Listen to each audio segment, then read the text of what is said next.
Hello மக்களே, செம்மையான ஒரு வேலை வாய்ப்போட தான் நான் உங்களை வந்து செஞ்சுருக்கேன். வழங்குறது யார் அப்படின்னா பெல் நிறுவனம்ங்க. Bharat Electronics limited.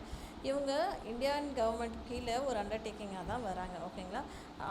இதை ஒரு அறிவிப்பை வந்து 1/5 வெளியிட்டிருக்காங்க. நிறைய பேரை வேலைக்கு எடுக்கிறாங்க. அதுவுமே வந்து கான்ட்ராக்ட் பேசிஸில். சரிங்களா? கான்ட்ராக்ட் பேசிஸில் மந்த்லி சேலரியோடு அவங்க வேலைக்கு ஆட்களை எடுத்துகிட்டு இருக்காங்க. ஃபஸ்ட்டு ரோல் என்ன அப்படின்னா அட்வைசர் அப்படின்ற ஒரு ரோலுக்கு வேலைக்கு எடுக்கிறாங்க. அட்வைசரில் நீங்கள் என்னென்ன பண்ணணும் அப்படின்ற மாதிரி அவங்க இங்கே கொடுத்துருக்காங்க. ஆர்ட்லரி வெப்பன்ஸு சிஸ்டம் ப்ராஜெக்ட்ஸ் பார்த்திங்கன்னா நீங்கள் ஒரு அட்வைஸ் பண்ணுற மாதிரி இருக்கும் அப்படின்ற மாதிரி சொல்லியிருக்காங்க. ஓகேங்களா? ஒரு 20 வருஷம் ஒர்க் எக்ஸ்பீரியன்ஸை எதிர்பார்க்குறாங்க. அடுத்த ரோல் என்ன அப்படின்னா அட்வைசர் ரோல் தான். இதுவுமே வார் ஹெட் சம்மந்தப்பட்ட ஒரு அட்வைசர் ரோல் தான். ஓகேங்களா? Guide and oversee design and development of different types of missiles எல்லாமே டிசைன் பண்ணுறதுக்கு, அதை டெவலப் பண்ணுறதுக்கு நீங்கள் கொஞ்சம் அவங்களுக்கு ஹெல்ப் பண்ணணும் அப்படின்ற மாதிரி அவங்க சொல்லியிருந்திருக்காங்க. இதுக்குமே அவங்க வந்து 20 வருஷம் எக்ஸ்பீரியன்ஸை எதிர்பார்க்குறாங்க. சரிங்களா? அடுத்தது அட்வைசர் ஏரோடைனமிக்ஸ் அப்படின்ற மாதிரி ஒரு ரோலுக்கு சொல்கிறாங்க. ஏரோடைனமிக்ஸ் பற்றி நீங்கள் வந்து அவங்களுக்கு எடுத்து உரைக்கணும், அவங்களுக்கு வந்து ஹெல்ப் பண்ணணும் அப்படின்ற மாதிரி சொல்லியிருக்காங்க. இதுவுமே மினிமமாக 20 வருஷம் எக்ஸ்பீரியன்ஸோடு அவங்க எதிர்பார்க்குறாங்க. சரிங்களா?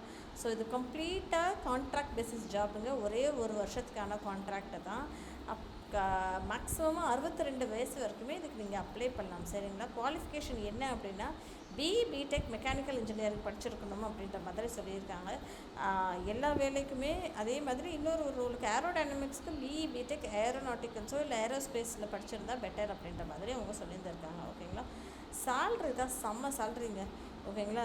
எக்ஸிக்யூட்டிவ் டைரக்டர் அப்படின்ற ஒரு ரோலுக்கு 1,50,000 கொடுக்குறோம் அப்படின்ற மாதிரி சொல்லியிருக்காங்க. ஜென்ரல் மேனேஜருக்கு 1,20,000, அடிஷ்னல் ஜென்ரல் மேனேஜருக்கு 1,00,000 ரூபா கொடுக்குறோம் அப்படின்ற மாதிரி அவங்க சொல்லியிருந்திருக்காங்க. சரிங்களா?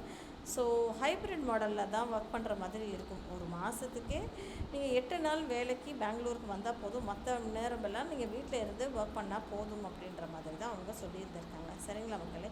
ஸோ இது வந்து அவங்க கேட்டிருக்க டீட்டெயில்ஸ் எல்லாமே இருக்குது. 10th certificate, self attested copies, நீங்கள் என்ன படிச்சிருக்கீங்களோ டிகிரி சர்டிஃபிகேட்டோட காப்பீஸு, அதுக்கப்புறம் வந்து எக்ஸ்பீரியன்ஸ் சர்டிஃபிகேட்டு, உங்களோட ரிலீவிங் சர்டிஃபிகேட்டு, வேறு இடத்துல ஒர்க் பண்ணிட்டு இருந்தீங்களா அது, கடைசியாக நீங்கள் பே சர்டிஃபிகேட்டு, அதெல்லாமே அவங்களுக்கு நீங்கள் சைன் பண்ணி நீங்கள் அவங்களுக்கு அப்ளை பண்ணுற மாதிரி இருக்கும் அப்படின்ற மாதிரி சொல்லியிருக்காங்க. இந்த லிங்க்கை நான் டிஸ்கிரிப்ஷன் பாக்ஸில் கொடுத்துறேன். கிளிக் பண்ணி ஒரு தடவை பாருங்கள். டெஃபினட்டாக உங்களுக்கு இது ஹெல்ப்ஃபுல்லாக இருக்கும். சரிங்களா மக்களே? ஸோ இந்த மாதிரி தெரிஞ்சுக்கணும்னு ஆசைப்பட்டீங்கன்னா ப்ளீஸ் என்னோடய சேனலை சப்ஸ்கிரைப் பண்ணிக்கோங்க. தேங்க்யூ.